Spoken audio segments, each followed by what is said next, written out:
Ce programme vous est proposé par Sansa Studio en partenariat avec Skywood, la solution innovante et durable.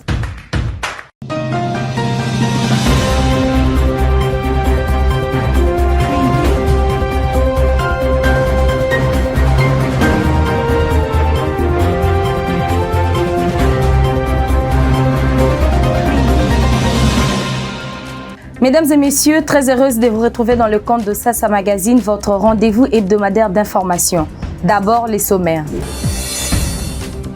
L'amélioration de la desserte en eau potable au Congo central, le gouverneur de cette province et les membres du conseil d'administration de la Régie des eaux qui ont évoqué cette question se proposent de s'y mettre pour une solution durable. Sasa Magazine. Ce numéro de votre magazine ira à la découverte d'une femme entrepreneur qui, grâce aux moyens des bords, se maintient dans la fabrication des babouches et sacs dans la capitale congolaise.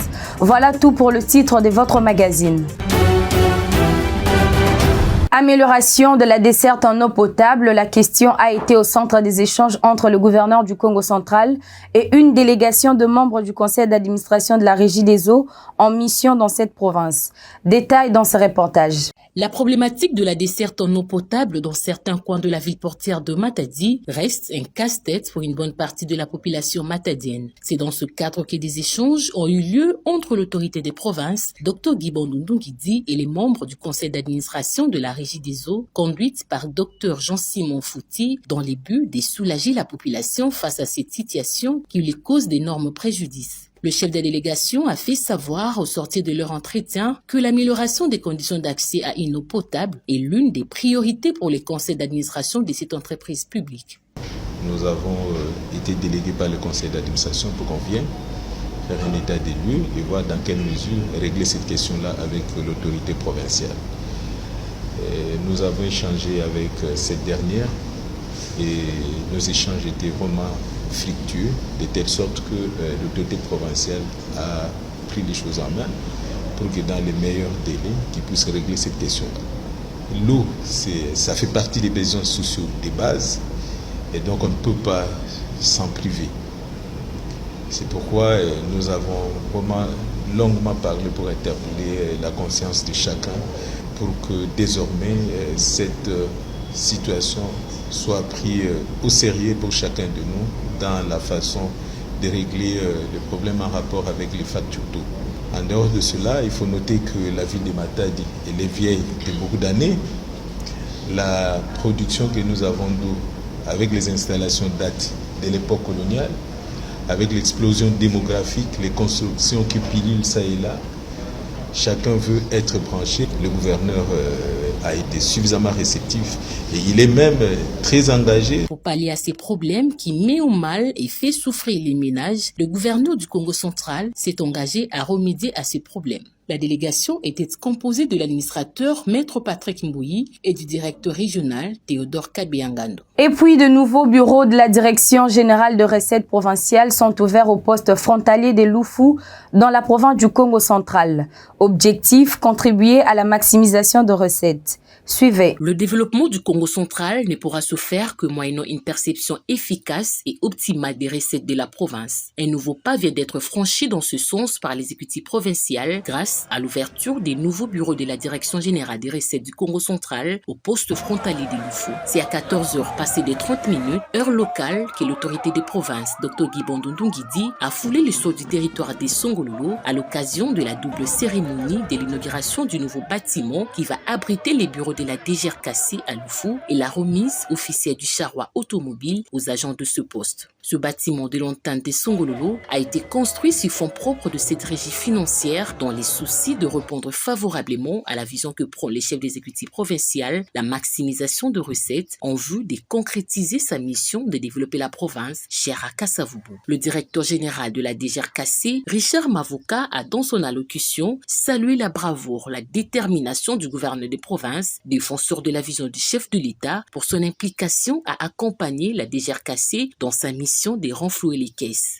J'aimerais ici dire à son Excellence, Monsieur le Gouverneur, que l'occasion qu'il nous offre aujourd'hui et à ce moment est heureuse, festive et belle. Elle est une émanation de votre détermination à implémenter la valeur et l'excellence dans notre province, le Congo central. Nous ne serions sans doute pas là à inaugurer ces bâtiments, si modestes soient-ils, mais de grande importance pour la DGRKC, sans votre vision élitiste. Par votre impulsion, nous a permis de faire réaliser à la DGRKC en si peu de temps, dans le sens de pouvoir améliorer les conditions de travail du personnel. S'en suivra la remise symbolique des clés du charroi automobile par le gouverneur de province. Dr Dibandou a dans la foulée invité les bénéficiaires de ces engins de travail à en faire bon usage et les a exhortés à prêcher par l'exemple afin de limiter le nombre d'accidents sur la nationale numéro 1. Monsieur le directeur général, en vous remettant ces clés pour insister que ces engins ne soient pas des engins de mort, mais qu'ils contribuent effectivement à améliorer les performances de votre régie, toujours dans le cadre de la bonne gouvernance. Viendra ensuite la coupure symbolique du ruban, ainsi que la visite guidée des locaux et du péage, où le numéro 1 du Congo central a reçu des explications claires et nettes par des ingénieurs sur les fonctionnements de la barrière électronique. Plusieurs personnalités ont pris part à cette cérémonie, à savoir le vice-gouverneur de province, les membres du bureau de l'Assemblée provinciale et ceux du gouvernement provincial, des autorités civiles, militaires et ecclésiastiques, ainsi que des cadres et agents de la DGRKC. Skywood, la solution innovante et durable. Et puis, 10 mois, c'est la période qu'il faudra attendre avant de voir la Cour constitutionnelle de la RDC disposer de son deuxième bâtiment. Les travaux de cette bâtisse ont été lancés au cours de la semaine qui s'achève par le président de la République, Félix Tshisekedi. Financé à 65% par l'État congolais et 35% par le PNUD, le deuxième bâtiment de la Cour constitutionnelle sera érigé par l'entreprise MBTP. La durée des travaux est évaluée à 10 mois à compter de ce 29 août 2023, date à laquelle le président de la République a procédé à la pose de la première pierre devant les autorités politico-administratives du pays, les corps diplomatiques accrédités à Kinshasa, le magistrat et autres invités. Le choix de ces joyaux architectural dont la maquette renvoie au volcan Nyiragongo est ici justifié par l'architecte principal, Patience Tombola Moulenga Bouyoma. Le Congo est très riche en diversité et parmi ces diversités, il y a les reliefs. Alors on s'est inspiré du volcan Nyiragongo qui est un symbole représentatif d'une région, d'une nation. Et c'est comme ça qu'on a donné cette forme pyramidale au bâtiment de la Cour constitutionnelle. Le PNUD, par son représentant pays, le Béninois Damien Mama, annonce en synergie avec certains de ses partenaires à l'occasion l'érection des bâtisses de la même enseigne dans plusieurs autres provinces de la RD Congo. Cette cérémonie de pose de la première pierre symbolise bien plus que le lancement de travaux de construction. Elle représente un jalon significatif dans la convergence de deux piliers essentiels que sont la justice et le développement. Une joie qui oblige le président du Conseil supérieur de la magistrature et de la Cour constitutionnelle à remercier non seulement le PNUD pour son appui au secteur de la justice en RD Congo, mais aussi et surtout le chef de l'État à travers le gouvernement de la République pour les soucis manifestes d'améliorer les conditions de travail du personnel judiciaire dans son ensemble. L'entreprise qui va exécuter ces travaux dispose déjà de l'enveloppe totale exigée. Les yeux de la République sont braqués sur MBTP car l'ouvrage doit en principe être remis en juin 2024. De bons comptes font des bons amis, dit-on, et le compte à rebours a commencé. Le Congo-Brazzaville veut se lancer dans la production des cacao en s'inspirant du modèle ivoirien. C'est le président de ces pays, Denis Sassou Nguesso, qui l'a annoncé après la visite de l'usine de chocolaterie en Côte d'Ivoire.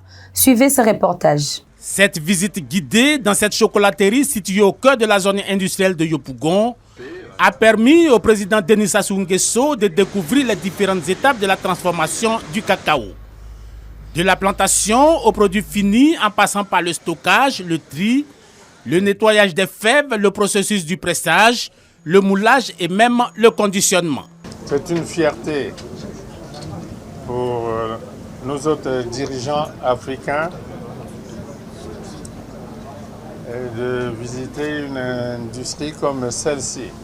C'est le sens de notre combat, le combat pour le développement de l'Afrique. Parce que l'Afrique ne devrait pas continuer d'être la cinquième roue du carrosse.